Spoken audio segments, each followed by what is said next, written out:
प्रभु यीशु मसीह के मधुर और जलाली नाम में आज दिनांक 19 जनवरी दिन बुधवार को हम आप सबका स्वागत करते हैं।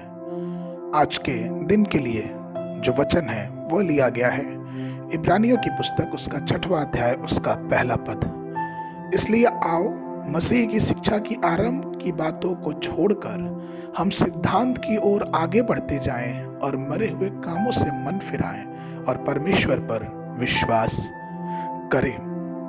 वर्तमान में जब हम अपने प्रभु यीशु मसीह के दूसरे आगमन की तरफ बहुत ही करीबी से बहुत नजदीक बढ़ते जा रहे हैं, तो प्रभु में मेरे प्रिय लोगों, ये बहुत ही महत्वपूर्ण विषय है कि हमें और आपको अपनी पूर्णता की ओर बहुत ध्यान देना चाहिए। एक पूर्णता वो है जो परमेश्वर के वचनों की तरफ परिपूर्णता को दिखाता है, अर्थात जो कार्य परमेश्वर ने या फिर प्रभु यीशु मसीह ने कहा था इस दुनिया के अंत के विषय में, या फिर जो बातें परमेश्वर के वचन में पूरी रीति से लिखी हुई हैं, वे बातें धीरे धीरे पूरी होती आ रही हैं, वो पूर्णता की तरफ बढ़ती जा रही हैं। और उस संदर्भ में हम जो विश्वासी हैं, हम जो यीशु मसीह को अपना उद्धारकर्ता ग्रहण कर चुके हैं, हमें भी पूर्णता की तरफ अग्रसर होना है। पूर्णता शब्द का अर्थ होता है मसीह की सारी जो विशेषताएं हैं उसको विरासत में अपने जीवन में प्राप्त कर लेना। जब हम कहते हैं कि पूर्णता या पूर्ण रूप से, तो इसका तात्पर्य यह है कि हम उस दिव्य अनुभव को जो परमेश्वर के द्वारा प्रभु यीशु मसीह के अनुग्रह से हमें और आपको मिलता है, वो हमारे जीवन में परिपूर्ण होना चाहिए। आज के समय में अधिकांश मसीही लोग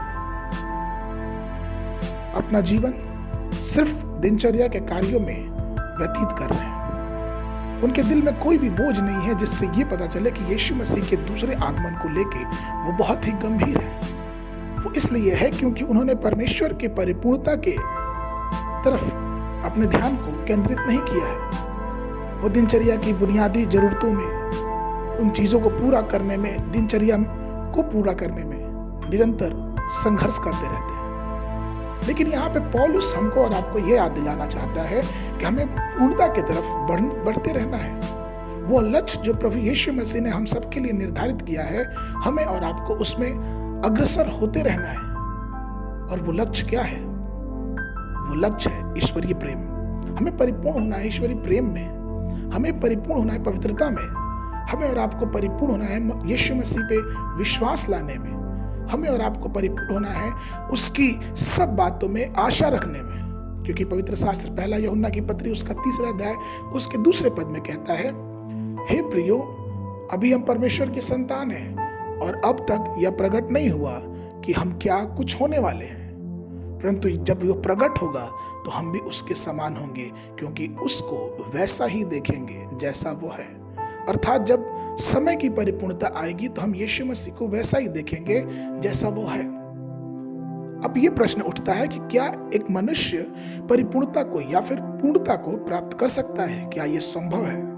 और इसका उत्तर है हाँ, यह संभव है कि हम परमेश्वर की पूर्णता को अपने जीवन में प्राप्त करें। प्रेम में पूर्णता रहे, विश्वास में पूर्ण रहे, नम्रता, संयम, धीरज, कृपा, भलाई, इन सब बातों में पूर्ण हो सकते हैं। लेकिन कब? जब हम परमेश्वर को अपने हृदय में उसके अनुग्रह के द्वारा अपने जीवन को जिएंगे। इसलिए हम इन सब विशेषताओं को अपने जीवन में उतारें। अपने नकारात्मक विचारधाराओं को छोड़ें कि ये हमसे नहीं हो सकता है, लेकिन अपने विचारों को अपने जीवनों पे प्रभु यीशु मसीह के वचन को हावी होने दें, उसके द्वारा अपने जीवन को बिताएं। क्योंकि जो सुसमाचार हम सुन चुके हैं वो पूर्णता का प्रचार करता है, और ये पूर्णता सिर्फ हमें और आपको मसीह यीशु के द्वारा ही मिलने पाएगी, और उसी के अनुग्रह से हम और आप उसके वचनों में सिद्ध होते जाएंगे। इसलिए प्रभु में मेरे प्रिय लोग, आइए अधिक से अधिक मसीह के वचनों को अपने मन में उतारें, मसीह के साथ गहरी संगति रखें, और ऐसा करने से हम मसीह के स्वरूप में पूर्णता आगे बढ़ते जाएंगे। आज के मनन के लिए जो पद है वो लिया गया है पहला यूहन्ना की पत्री उसका 3 अध्याय उसका 3 पद। और जो कोई उस पर आशा रखता है और वो अपने आप को वैसा ही पवित्र करता है जैसा कि वह पवित्र है। इस वर्ष अगर आपने बाइबल अध्ययन शुरू किया है तो सुबह के समय उत्पत्ति की पुस्तक उसका 46, 47 और 48 अध्याय, और संध्या के समय मत्ती रचित सुसमाचार उसका 13 अध्याय पद 1 से लेके 30 तक।